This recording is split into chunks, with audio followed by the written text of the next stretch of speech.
5 high school students think they're living normal lives until a strange discovery deep inside an abandoned mine changes everything. Overnight, they become stronger, faster, and capable of things no human should be able to do. But there's a problem. An ancient evil has returned, and if they can't learn to work together, the entire world could be wiped out. This is the story of 5 unlikely heroes who must become the world's savior before it's too late.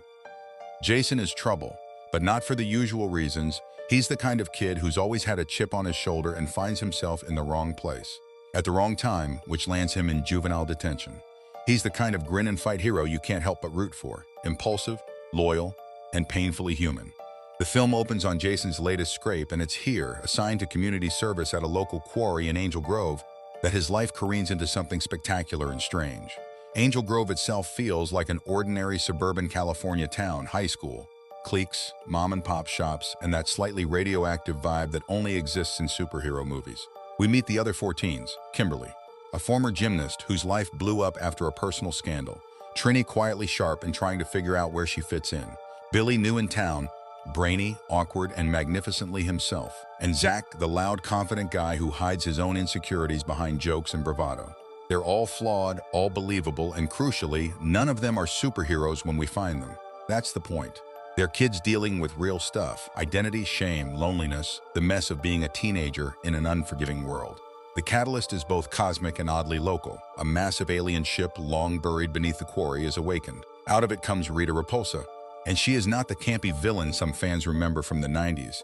Elizabeth Banks plays her as a terrifying, driven conqueror who's desperate to reclaim power. She's spent centuries scheming, and when her ship shudders back to life, it kicks the town and our 5 teens into orbit. Rocks shift, energy pulses, and in a beat that's part destiny and part teenage curiosity, Jason and his reluctant new friends find the 5 ancient coins, dinosaur-shaped, relics that decide, with a very little help from fate, who is worthy. They're found at the quarry where Jason's working. Billy is the one who connects dots others don't see, and it's his brain that first figures out something bigger is happening. The coins respond to the teens in ways that echo their personalities. Jason's stubbornness, Kimberly's need to belong, Billy's intellect, Trini's caution, and Zach's heart. It's a classic chosen one setup, but the movie keeps it grounded by constantly tying these cosmic moments to very human stakes. Bill's bullied kids, the fear of not belonging. Enter Zordon and Alpha 5, the film's mentor and comic relief duo. Zordon is not an aloof, omnipotent presence. He's a man of regret and responsibility who once fought to protect the Earth. He explains, with cinematic gravitas, that long ago there was a war for the morphin grid. Rita tried to take the power of the planet for herself, and she was sealed away.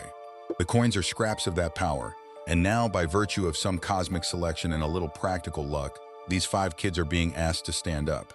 Zordon's voice is a tether to the franchise's past, but the story around him is made new. He's not there to hand out answers. He's there to push the kids to find their own. The teens get suits and helmets that look legit, not cheesy, not too slick, and we get the expected montage. The suits make them stronger, faster, and definitely cooler. The Zords are introduced as massive, dinosaur-based machines that don't just roar and stomp. They feel like creatures with personality. The connection between driver and Zord is more intimate than a mere pilot and vehicle thing. It's about aligning to an identity and a responsibility. The first time they power up a Zord is equal parts awe and disaster. They celebrate, then immediately realize they're in over their heads. The movie leans into character before heroics, and that's what makes it work. Kimberly's arc is one of reclaiming agency. After the photo scandal that cost her team and reputation, she's brittle and defensive, but her talent and empathy shine through once she gets a purpose beyond other people's opinions. Trini's struggle with identity is quiet and poignant. She's dealing with fear about who she is and how others will see her. Billy's path is especially tender. He's brilliant and socially awkward, and the film gives him space to be a hero without erasing the parts of him that are different. Zach's humor hides a vulnerability that gets real moments to breathe. And Jason? He's forced to grow into the leader role he resists, learning that being in charge isn't about being the loudest or the toughest, but about making hard choices and keeping people safe. Of course, Rita isn't just sitting around waiting for a reunion. She manifests her anger by sending fragments of her army and conjuring an increasingly terrifying creature that eventually becomes Goldar, a hulking, destructive force that smashes through Angel Grove. The first clashes are accidental and brutal. The teenagers try to fight, fail, and get a stark reminder that power without practice is dangerous. The city gets collateral damage, and the stakes go from abstract to painfully immediate. This is their hometown, their friends, their families on the line. There's a sequence where the Rangers try to work together but basically implode. Fights break out over leadership. Trust breaks down, and in a beautifully human moment, their suits stop working when they start fighting each other. It's a literal and metaphorical reminder that the suits don't make the hero, the people do. The film is smart here because the biggest monster they fight is often themselves. Jason's temper, Kimberly's shame, Trini's silence, Billy's fear of rejection, and Zach's jokey deflection. These are the things Rita wants to exploit because division is easier to conquer. Amid the battling, the movie takes time for quieter beats that build empathy. There's a scene at a diner where the five of them try to be normal, and watching them awkwardly bond is almost the heart of the movie. They trade jokes, hurts, and small victories, and you sense the realness of their friendship forming. The chemistry among the actors sells it. It's messy and imperfect, and that's the point. The stakes escalate. Goldar becomes a terror and the city suffers. The military gets involved, illustrating how this world struggles to handle something it doesn't understand. Zordon reveals more of the backstory, the cost of using the Morphin grid, the choices he had to make, and the way history repeats if people forget the lessons.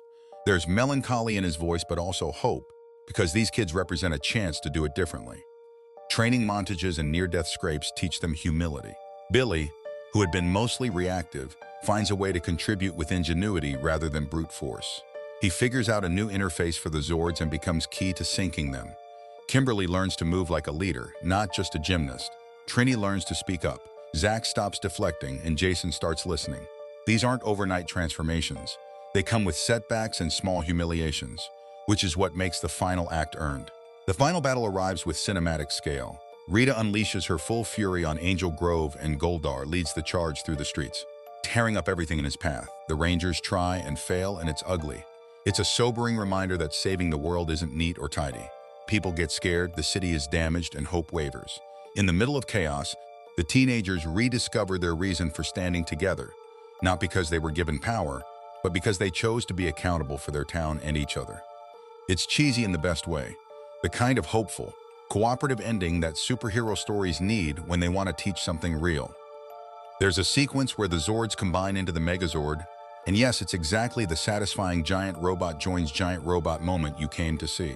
The film sells the grandeur and the stakes. The combination feels like the logical consequence of their growth. When the Megazord finally takes on Goldar, it's a battle that's both spectacle and metaphor. The creature's ferocity is matched by the teens' newfound coordination, and that's the core message. Together, they're stronger than individually. They fight not for glory but to protect their city, and that makes their victory feel true. Rita, at first a looming, almost mythic threat, is pushed back. The film resists making the ending a simple annihilation of evil. Instead, she's thwarted and stripped of her immediate ability to destroy. There's a sense that the world remains dangerous, that evil is cyclical, but the immediate threat is ended. The team wins, but they know this isn't the end of their work. There's a bittersweet note when they realize the cost of being connected to power. Protecting what you love can mean paying heavy personal prices. In the quiet aftermath, Angel Grove is left a little scarred but standing, and our five teens walk away changed. Jason isn't untroubled. His old life doesn't magically evaporate, but he's got a purpose that grounds him. Kimberly finds a new kind of respect that doesn't depend on public opinion. Billy finds friendship and confidence, and his role as the brain of the team is cemented in a way that respects his differences. Trini grows into courage that isn't loud but is completely steadfast, and Zach, he becomes the emotional glue, the person who can crack a joke and still be the first one to stand in harm's way.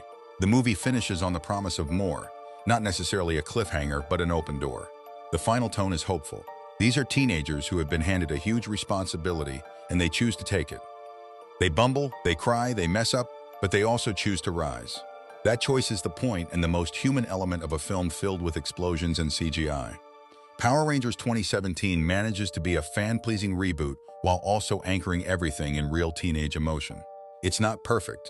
Sometimes exposition is clunky and the villain gets more presence than development, but the core is honest. It asks you to care about kids who are trying to be good in a world that expects them to fail, and it rewards you when they do the brave thing anyway. If you love origin stories, group dynamics, and the satisfying noise of giant machinery smashing monsters while teens learn to be adults, this is the version of the Rangers that's worth watching. It's loud when it needs to be, quiet in the right places, and ultimately, it's a story about people choosing each other and choosing responsibility. Plus, there's a lot of heart and a surprisingly effective dinosaur Micha at the center of it all. That combination of earnestness and spectacle is what makes the movie stick. You leave with the sense that these 5 kids, messy, relatable, and stubbornly hopeful, will keep fighting, and somehow that feels like enough.